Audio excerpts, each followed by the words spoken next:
Hello friends. तो आज की इस वीडियो में हम बात करने वाले हैं चैप्टर नंबर 7, 8, 9, 10। तो ये चार चैप्टर जो है, जो इस बुक जो अभी हम डिस्कस कर रहे हैं उसमें अभी जो दिए गए हैं, जो अभी हमारी सीरीज़ में भी पेंडिंग है, उसको आज हम एक साथ डिस्कस यहाँ पे करने वाले हैं। तो यहाँ पे इस बार मैंने थोड़ा सोचा है कि हम थोड़ा नया फॉर्मेट इस बार हम यूज़ करेंगे।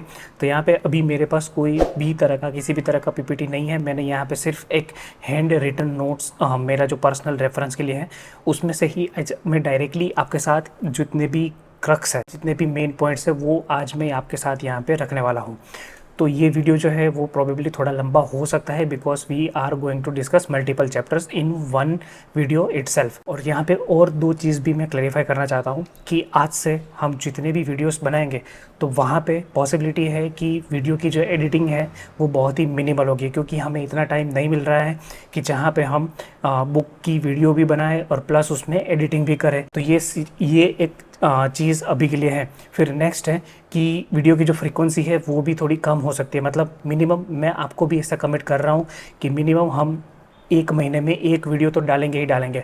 और नेक्स्ट टाइम जब से हम किसी भी वीडियो को अपलोड करेंगे किसी भी बुक को लेके, तो वो ऐसा वीडियो होगा, जो वीडियो जो है वो प्रोबेबली लंबा होगा और एक ही वीडियो में पूरी की पूरी बुक जो है हम कवर करेंगे।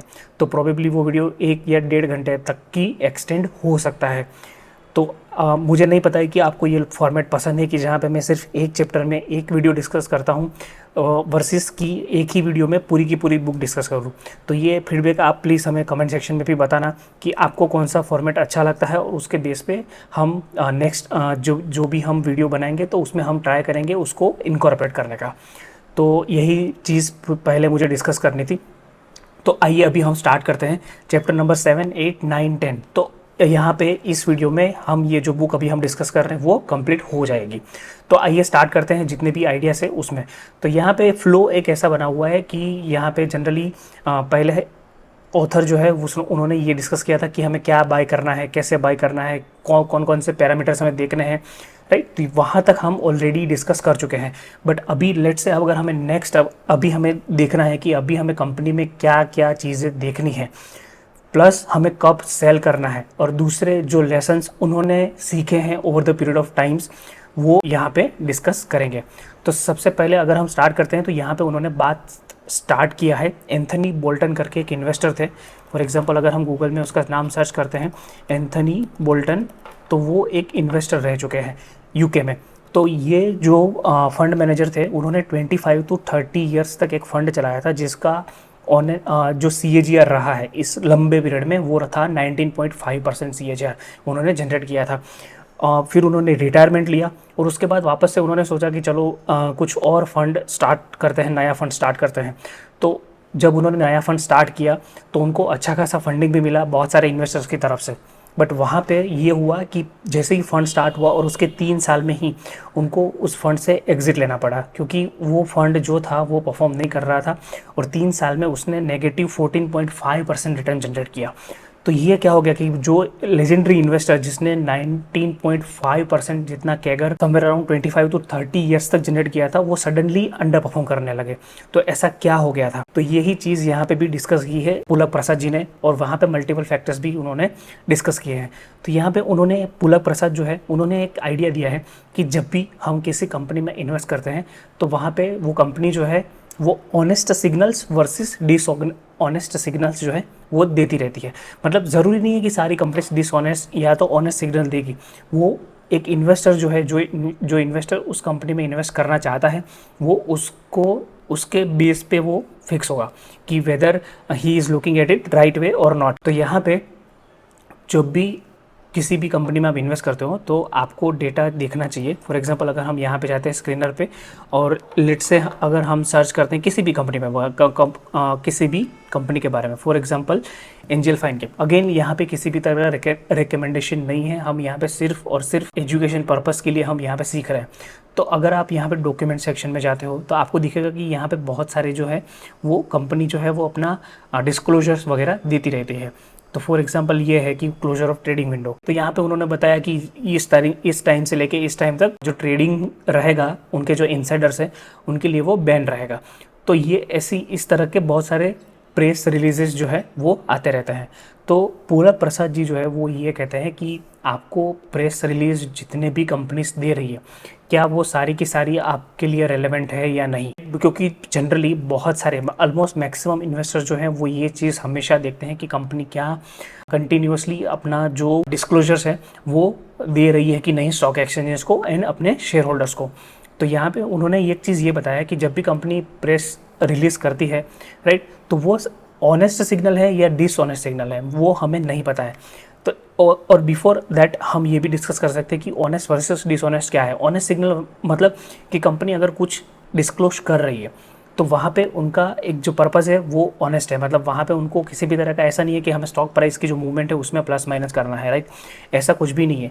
बट कंपनी जेन्युइनली अपने शेयर होल्डर को इन्फॉर्म करना चाहती है, इसीलिए उन्होंने वो जो प्रेस रिलीज़ है वो उन्होंने डिस्क्लोज किया है। वो हो गया ऑनेस्ट सिग्नल वर्सेस डिसऑनेस्ट, मतलब कंपनी जो है वो एक्चुअली में कुछ मैनिपुलेट करने का ट्राई कर रही है या तो इन्वेस्टर्स को परस्यूड करने का ट्राई कर रही है जो चीज़ नहीं है वहाँ पे।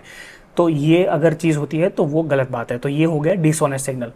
तो जनरली पूरब प्रसाद जी हमें यहाँ पे ये चीज़ सिखाते हैं कि आपको कौन कौन सी चीज़ ऐसी है कि जहाँ पे आपको ये डिफरेंस समझ में ही नहीं आएगा कि ये ऑनेस्ट सिग्नल है या डिसऑनेस्ट सिग्नल है। फॉर एग्जांपल प्रेस रिलीज, तो ये है पहली चीज़।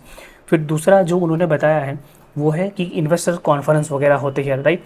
आप भी देखते होंगे बहुत सारी कंपनीज जो है वो एक कॉन्फ्रेंस वगैरह ऑर्गेनाइज करती हैं जहाँ पे मल्टीपल लिस्टेड एंटिटीज़ है, वो उनको बुलाया जाता है प्रेजेंटेशन वगैरह देने के लिए front of the investors, marquee investors. Okay, तो ये हो गया दूसरा एक ऐसी चीज़ है कि जहाँ पे अगेन हमें पता नहीं चलेगा कि ये ऑनेस्ट सिग्नल है या डिसऑनेस्ट सिग्नल है। फिर तीसरा है कि जहाँ पे बहुत सारे फंड मैनेजर्स हैं, म्यूचुअल फंड के जो मैनेजर्स वगैरह रहते हैं वो भी कंपनी के जो प्रमोटर्स हैं उनके साथ वो फेस टू फेस मीटिंग करते हैं, मतलब 1-on-1 मीटिंग करते हैं या ग्रुप में मीटिंग करते हैं कि जहाँ पे वो प्रमोटर्स के साथ डायरेक्टली इंटरेक्ट करते हैं, क्वेश्चंस वगैरह पूछते हैं। अगेन तो ये चीज़ है कि जहाँ पे अगेन पूरब प्रसाद जी कहते हैं कि यहाँ पे भी आपको ऐसा सच कुछ आइडिया नहीं मिलेगा। फिर तीसरा और चौथा जो है कि जहाँ पे कंपनी है एक्विजिशंस करती है, मर्जर करती है, डिविडेंड देती है, बाईबैक्स करती है। तो ये बहुत सारी चीज़ें हैं जहाँ पे आप ये चीज़ कंफर्म नहीं कर सकते हो कि ये कंपनी जो है वो जेन्युइनली अपने इन्वेस्टर्स को इन्फॉर्म करना चाहती है। फॉर एग्जांपल लेट्स से कि अगर कंपनी डिविडेंड दे रही है तो जनरली हमें ऐसा लगता है कि ओके कंपनी के पास सरप्लस कैश है और उसकी वजह से जो कंपनी है वो कंटिन्यूसली हमें डिविडेंड देती रहती है। तो ये तो एक अच्छी बात है, राइट। बट लेट्स से अगर आप वेदांता के केस में जाते हो, अगर हम गए वेदांता के केस में, वेदांता लिमिटेड, तो यहाँ पे हम देखते हैं कि जो उनका डिविडेंड यील्ड है वो समवेयर अराउंड 6.23% है। तो हमें लगता है कि नहीं क्या कंपनी के पास बहुत सारा कैश वगैरह है, बट कंपनी के ऊपर अगर आप बैलेंस शीट में जाके देखोगे तो कंपनी के ऊपर जो बोरोइंग्स है वो कंटिन्यूसली बढ़ रही है, देखो। बट फिर भी वो कंपनी जो है वो डिविडेंड दे रही है अपने शेयर होल्डर को। तो इसके पीछे का रीज़न क्या है? तो इसके पीछे का रीज़न है कि कंपनी जो है वो अपनी जो पेरेंट कंपनी है जो यूके में लिस्टेड है वहाँ पे उसका जो डेट बर्डन है उसको कम करने के लिए वो अपने आप को ही डिविडेंड दिए जा रही है और ऑन दी अदर साइड वो कंटिन्यूसली डेट भी ले रही है। तो ये एक अच्छी बात नहीं है, ये चीज़ हमें देखना है। तो ये एक ऐसी चीज़ है कि जहाँ पे आपको केस टू केस देखना पड़ेगा। मतलब ऐसा ज़रूरी नहीं है कि लेट्स से अगर कोई कंपनी अगर आपको बाईबैक कर रही है, डिविडेंड दे रही है, तो वो कंपनी अच्छी है, ऐसा ज़रूरी नहीं है। तो ये चीज़ आपको एक कंटेक्स्ट में लेना पड़ेगा। तो यहाँ पे पूरब प्रसाद जी जो है वो ये बोलना चाहते हैं कि अगर ये सारी चीज़ें ऐसी है कि जहाँ पे हम ऑनेस्ट वर्सेस डिसऑनेस्ट अगर हम उसको आइडेंटिफाई नहीं कर पा रहे तो हमें क्या करना चाहिए। तो उन्होंने यहाँ पे वो जो पर्सनली क्या करते हैं वो यहाँ पे उन्होंने डिस्कस किया है।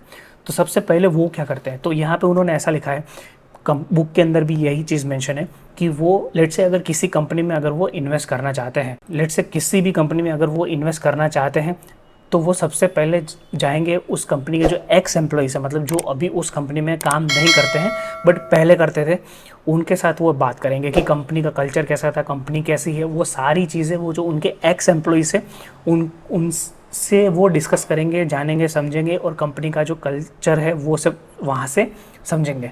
फिर वो ऐसा बोलते हैं कि आपको कस्टमर जो है, कंपनी के जो कस्टमर्स हैं उनको भी मिलना है, कस्टमर्स से भी फीडबैक लेना है, प्लस वो ऐसा बोलते थे कि सप्लायर जो है, डिस्ट्रीब्यूटर जो है कंपनी के, ये सारे स्टेक होल्डर्स हैं कि जिससे आपको कंपनी की प्रॉपर इन्फॉर्मेशन, अनबायस्ड इन्फॉर्मेशन मिल सकती है। रादर कि अगर हम सिर्फ और सिर्फ प्रेस रिलीज, इन्वेस्टर कॉन्फ्रेंस, ये सारी चीज़ों में टाइम वेस्ट करने की जगह आपको ये सारी चीज़ें करनी चाहिए कि जहाँ पे आप उनके जो ऐसे स्टेक होल्डर्स है कि जो डायरेक्टली उनसे रिलेटेड अभी नहीं है, तो जैसे हो गए कस्टमर, सप्लायर्स, डिस्ट्रीब्यूटर, तो ऐसे ऐसे स्टेक होल्डर्स को साथ आपको मिलना है और उसके बेस पे आपको जजमेंट लेना है। तो ये था इस एक चैप्टर का क्रक्स। फिर अगर नेक्स्ट चैप्टर में अगर हम यहाँ पे चलते हैं तो वो बेसिकली किसके ऊपर है कि जैसे हमने पहले भी देखा कि पुलक प्रसाद जी का जो फंड है, तो ये फंड ऐसी एक फिलोसॉफी के साथ चलता है कि वो जिस भी कंपनी में इन्वेस्टिंग कर रहे हैं, जिस भी कंपनी में वो शेयर होल्डर बन रहे हैं, वहाँ पे वो कभी भी सेल नहीं करना चाहते हैं। ये हमने पहले के वीडियोस में भी बहुत बार ये चीज़ डिस्कस की हुई है। अगर आपने वो वीडियोस नहीं देखे हैं तो आई हाईली रिकमेंड कि वो वीडियोस आप पहले रेफर करो और उसके बाद आप इस वीडियो को कंटिन्यू करो। तो यहाँ पे उन्होंने 3 मेजर रीज़न बताए हैं कि वो कब अपना जो किसी भी पोजीशन है वो कब सेल करते हैं, किसी भी स्टॉक को कब सेल करते हैं। तो यहाँ पे सबसे पहला रीज़न है कि अगर उनको लगता है कि जो भी कंपनी में उन्होंने इन्वेस्ट किया है, अगर वहाँ पे जो कॉर्पोरेट गवर्नेंस का जो स्टैंडर्ड है वो अगर डिक्लाइन मोड में है, मतलब वो कम होता जा रहा है, मतलब उसका जो स्टैंडर्ड है वो इम्प्रूव नहीं हो रहा है बल्कि डिक्लाइन हो रहा है, तो ऐसी कंपनीज से वो एग्जिट ले लेते हैं। ऐसी कंपनीज में वो उनका जो शेयर होल्डिंग है उनको वो कम्प्लीटली ज़ीरो कर देते हैं। फिर नेक्स्ट रीज़न है कि जहाँ पे जो कंपनी के जो प्रमोटर्स है या तो कंपनी के जो मैनेजमेंट है, अगर वो उनके पास जो भी कैपिटल है उसका अगर सही से वो कैपिटल यूज़ नहीं करते, मतलब वो रॉन्ग कैपिटल एलोकेशन करते हैं, वहाँ पे भी पुलक प्रसाद जी जो है वो ऐसी कंपनी से एग्जिट ले लेते हैं। ये है उनका दूसरा क्राइटेरिया। फिर तीसरा क्राइटेरिया ये है कि कंपनी का जो बिजनेस मॉडल है, अगर उसमें ही कुछ चैलेंज आ गया, मतलब उसमें ही कुछ इररिपेरेबल डैमेज हो गया कंपनी के बिजनेस मॉडल में या उसके फंडामेंटल्स में, तो वो वहाँ से एग्जिट ले लेते हैं। तो ये 3 मेजर रीजंस या क्राइटेरिया बोल सकते हो कि जिस कंटेक्स्ट में पुलक प्रसाद जो है वो सेल करते हैं, अदरवाइज वो सेल नहीं करते हैं जिस भी कंपनीज में उन्होंने इन्वेस्ट किया है वहाँ से। फिर अगर उनका मतलब यहाँ पे उन्होंने एक चीज़ जब बुक के अंदर वो डिस्कस करते हैं तो वहाँ पे उन्होंने ये भी मेंशन किया है कि वो ऐसा कहते हैं कि किसी भी इन्वेस्टिंग स्ट्रेटेजी जो है वो फुल प्रूफ नहीं रहेगी। मतलब उनका कहने का मतलब ये है कि ये तो उन्होंने क्राइटेरिया बताया कि ये 3 क्राइटेरिया के बेस पे वो डिसीजन लेते हैं कि वो सेल कब कर रहा है, बट ऐसा ज़रूरी है कि क्या यही एक क्राइटेरिया है या यही एक मेथड है कि जिसके बेस पे इन्वेस्टिंग जो है वो अच्छा होगा? तो ऐसा कुछ ज़रूरी नहीं है। ऐसा भी पॉसिबल है कि आपको लग रहा है कि ये जो कॉर्पोरेट गवर्नेंस है उसका जो स्टैंडर्ड है वो डिक्लाइन हो रहा है तो मैं इसको बेच के निकल जाता हूँ, बट आपको वो लगता है, बट अगर उसी टाइम पे आपने बेचा, वो आपका जजमेंट था, बट वो आपने बेचा और उसके बाद स्टॉक वहाँ से 5x 10x भी हो सकता है। ऐसा कोई ज़रूरी नहीं है कि वो कंपनी जो है वो वहाँ से ज़ीरो ही जाएगी। तो ये चीज़ यहाँ पे उन्होंने मेंशन किया है। फिर उन्होंने एक चीज़ यहाँ पे ये भी बताया है कि वो हमेशा ऐसी कंपनी में इन्वेस्ट करने का ट्राई करते हैं कि जहाँ पे जो कंपनी का जो कैरेक्टर है, कंपनी की जो कोर फिलोसॉफी है वो over the long period of time change नहीं होती है। फॉर एग्जाम्पल हमारे केस में भी हम यहाँ पे देख सकते हैं, अगर हम चलते हैं हिंदुस्तान यूनिलीवर की तरफ, राइट, तो हिंदुस्तान यूनिलीवर जो है वो सालों साल से अपना जो बिज़नेस है वो कंटिन्यूसली कर रही है।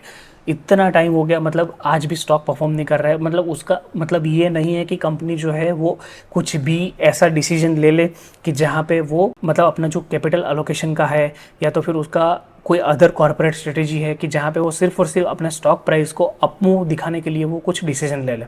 ऐसा कभी आपने इस कंपनी के बेस पे आपने नहीं देखा होगा। तो यही चीज़ यहाँ पे वो बताते हैं कि आपको ऐसी कंपनी चूज कर रही हैं कि जिसका कैरेक्टर और कोर फिलोसॉफी जो है, कोर वर्किंग ऑफ कंपनी जो है वो चेंज नहीं होता है। उसके बाद उन्होंने एक जो नेक्स्ट चैप्टर है वहाँ पे उन्होंने 3 लेसन उन्होंने जो डिस्कस किए हैं वो हम यहाँ पे मेंशन करते हैं। तो सबसे पहला है कि बिजनेस स्टेटस जो है, बिजनेस का जो वर्किंग है वो बाय डिफ़ॉल्ट रहता है। अभी उसका मतलब क्या है वो हम समझते हैं। फॉर एग्जांपल अगर हम हिंदुस्तान यूनिलीवर के केस में जाते हैं तो यहाँ पे हम देख सकते हैं कि वहाँ पे कंपनी की जो ब्रांड्स है वो बहुत सारी है, मतलब डाव, हॉर्लिक्स, सर्फ एक्सल, सो ये बहुत सारी ब्रांड्स जो है वो हिंदुस्तान यूनिलीवर बेच रहा है। तो यहाँ पे लेट्स से कि कल मार्केट में फॉल आ गया, just we are just imagining hypothetical scenario here कि लेट से कि कल मार्केट में 10 या 20% का फॉल आ गया, तो क्या इसका मतलब ये है कि हिंदुस्तान यूनिलीवर का जो प्रॉफिट या तो लॉस है जो नेक्स्ट क्वार्टर में वो 10% से गिर जाएगा? ऐसा कुछ भी ज़रूरी नहीं है। यह तो फॉर एग्जांपल हम जैसे देख सकते हैं कि यहाँ पे उनका जो प्राइस है वो 5 जुलाई मतलब जो क्लोजिंग प्राइस था वह उस दिन पे 2.05% जितना बढ़ा था। तो क्या उसका मतलब ये है कि जो नेक्स्ट क्वार्टर आएगा या तो जो नेक्स्ट डे होगा वहाँ पे 2% का जो प्रॉफिट या लॉस है वो बढ़ जाएगा? ऐसा कुछ भी ज़रूरी नहीं है। स्टॉक मार्केट में ये जो प्राइस हम देखते हैं ना, स्टॉक की जो प्राइस है वो सिंपली एक मतलब हम ऐसा बोल सकते हैं कि सप्लाई एंड डिमांड के बेस पे वो चलती रहती है। मतलब बिजनेस जो है वो एज यूजुअल चल रहा है। फॉर एग्जांपल आज संडे है जब मैं ये वीडियो शूट कर रहा हूँ, भले ही मार्केट बंद है, आज मार्केट में कोई भी ट्रेडिंग नहीं होता है, तो यहाँ पे प्राइसेस में भी कोई मूवमेंट नहीं होगा। तो उसका मतलब ये नहीं है कि हिंदुस्तान यूनिलीवर की जो प्रोडक्ट है वो नहीं बिक रही है। आज भी अगर आप जाओगे संडे के दिन पे तो ज़्यादा बिकती है कि अगर आप डीमार्ट में या ऐसे कहीं भी सुपर मार्केट या कहीं पे भी जाओगे तो वहाँ पे ऑलरेडी इसकी प्रोडक्ट जो है वो बिक रही है, लोग खरीद रहे हैं। आज जैसे हम जिस मूवमेंट पे हम बात कर रहे हैं, कोई ना कोई बंदा इस दुनिया में एक्चुअली की कोई ना कोई एक प्रोडक्ट जो है वो यूज़ करता ही होगा।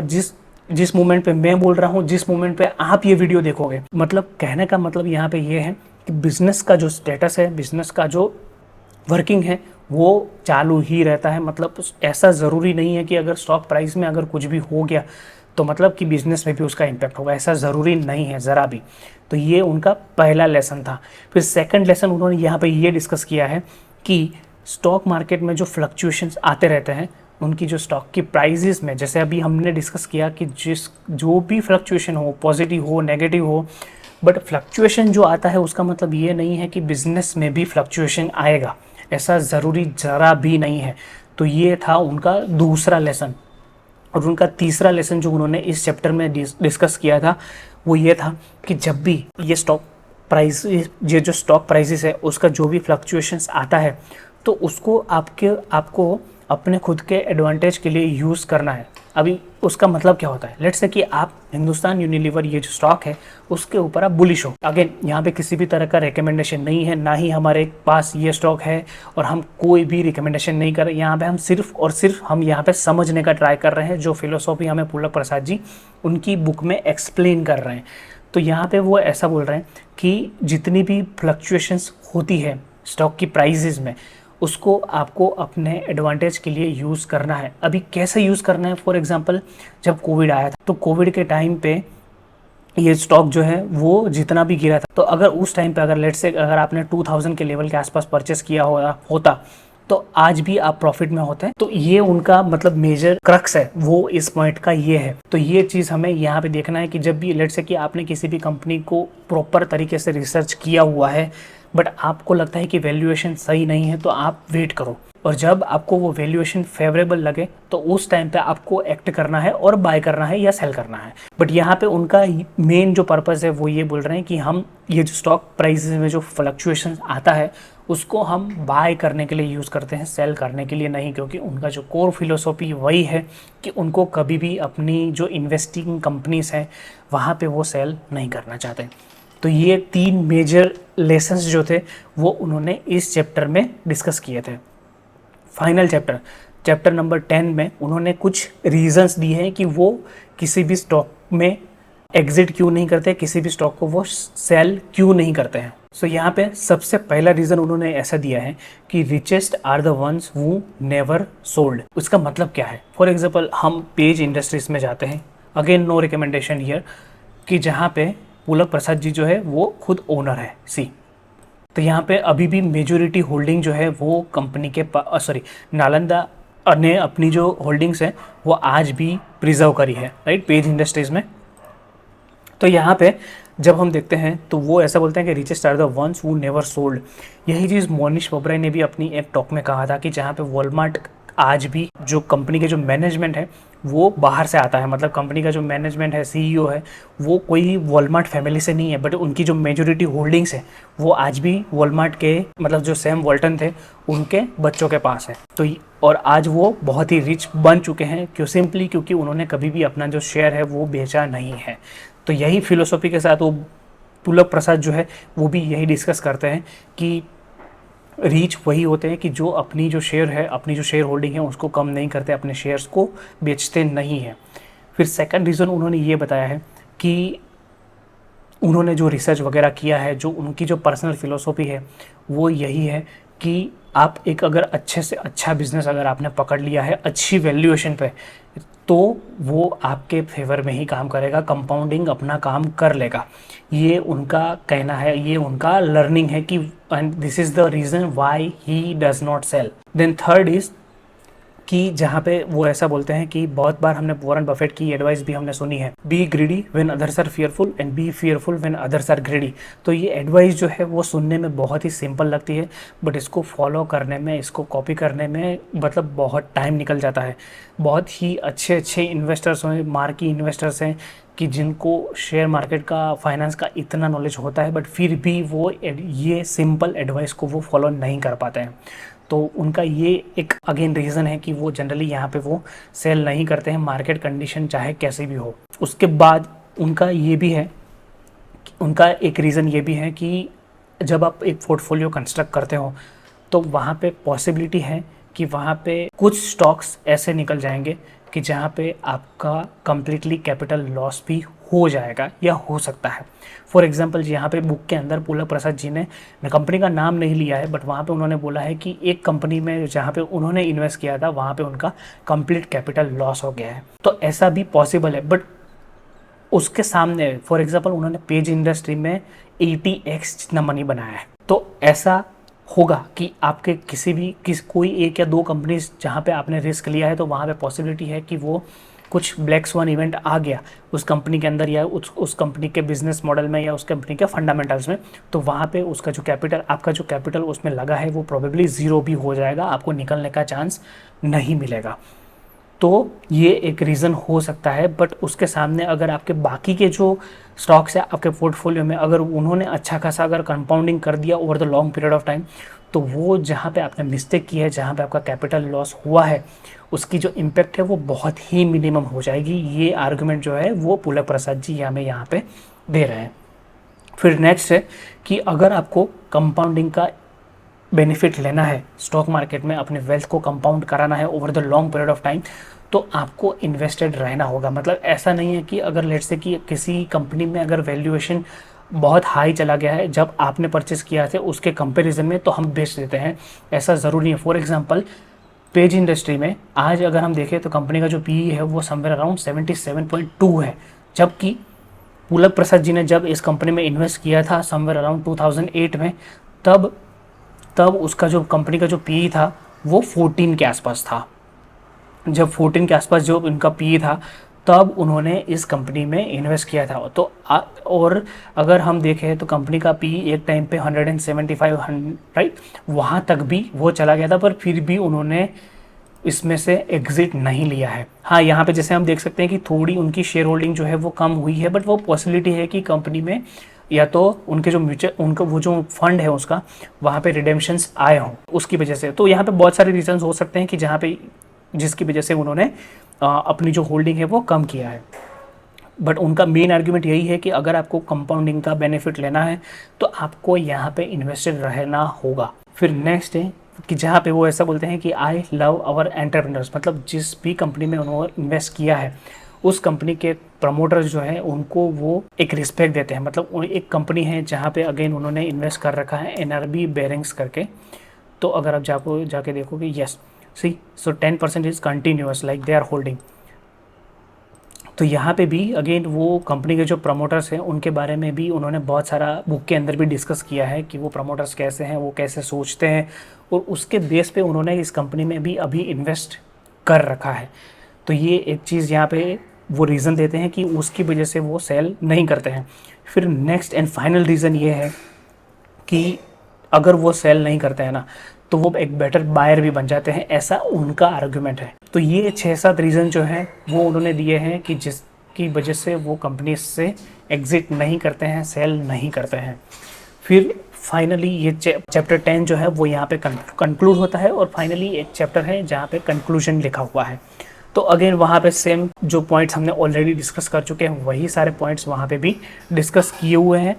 एंड फाइनली उन्होंने अगेन तीन चीज़ें जो है वो यहाँ पे मेंशन किया हुआ है कि सबसे पहला है कि आपको बिग रिस्क जो है वो अवॉइड करना है मार्केट में। उसका मतलब क्या है कि आपको किसी भी कंपनी में एक्सेसिवली इन्वेस्ट नहीं करना है कि जहाँ पे लेट से कि आपका 90% या तो 95% या 100% पोर्टफोलियो जो है वो किसी एक कंपनी में है। तो ऐसे आपको रिस्क बिग रिस्क जो है वो आपको नहीं लेने हैं, क्योंकि अगर लेट से अगर उस कंपनी में कुछ भी प्लस माइनस हो गया तो आपका जो कम्प्लीटली जो पोर्टफोलियो है, आपकी जो वेल्थ है जो उसमें लगी हुई है वो वाइप आउट हो सकती है। तो ये उन्होंने पहला रीज़न बताया। फिर सेकंड रीज़न उन्होंने ये बताया कि आपको ऐसी स्टेलर कंपनीज में ही इन्वेस्ट करना है। स्टेलर मतलब कि बहुत ही एक्स्ट्रा ऑर्डिनरी या एक्सेप्शनल कंपनीज जो है उसमें ही इन्वेस्ट करना है। तो फॉर एग्जांपल जैसे अभी हमने पेज इंडस्ट्रीज देख रहे थे, पेज इंडस्ट्रीज जो है वो बहुत ही अच्छी कंपनी है, एक्सेप्शनल कंपनी है, बट अभी जो वैल्यूएशन पे ये हमें मिल रही है 77 के पी पे जो हमें मिल रही है, तो वो एक इन्वेस्टर के लिए फेवरेबल नहीं है। तो ऐसी सिचुएशन में आपको क्या करना है, आपको वेट करना है। आपको ऐसी जब अपॉर्चुनिटी मिलती है, फॉर एग्जांपल जैसे 2008 में आया था राइट मार्केट का क्रैश, फिर जब कोविड के टाइम पे जब क्रैश आया था, तो ऐसे मूवमेंट्स के लिए आपको अपॉर्चुनिस्टिक बनना होगा और तब आपको ऐसी कंपनीज में इन्वेस्ट करना है जो स्टेलर है। एंड फाइनली तीसरा उन्होंने ये मंत्र दिया है हमें यहाँ पे कि आपको वो बिजनेसेस को एक बार आपने अच्छे वैल्यूएशन पे अगर आपने परचेस कर लिया तो आपको उसमें परमानेंटली ओनर बनना है, आपको फॉरएवर उस बिजनेसेस को पकड़ के रखना है। ये तीन चीज़ें उन्होंने कंक्लूजन वाले चैप्टर में डिस्कस किया है। तो यहाँ पे हम मतलब इस बुक का जो क्लोजर है वो हम बोल सकते हैं कि हमने अब सारे के सारे चैप्टर्स जो हैं बुक का जो क्रक्स था वो भी हमने यहाँ पे डिस्कस कर लिया है। तो आई होप कि ये वीडियो आपको अच्छा लगा होगा। वीडियो थोड़ा प्रोबेबली लंबा हो गया होगा क्योंकि हमने यहाँ पे मल्टीपल चैप्टर्स ऑलरेडी डिस्कस किए हैं। तो ये अगेन आपका कोई भी तरह का फीडबैक है और तो वहाँ पे प्लीज़ आपको कमेंट सेक्शन में आपको डालना, मैं आप ट्राई करूँगा कि वहाँ पे आपको रिस्पॉन्ड कर पाऊँ। और आपके पास अगर कोई स्पेसिफिक अगर book let's say you want to discuss तो हम उस बुक को लेके भी हम यहाँ पे डिस्कस करेंगे। तो आई होप कि वीडियो आपको अच्छा लगा होगा और अगर वीडियो अच्छा लगा है तो प्लीज़ चैनल को सब्सक्राइब करें और अपने जो फ्रेंड्स एंड फैमिली है उसके साथ भी उसको शेयर करें। Thank you.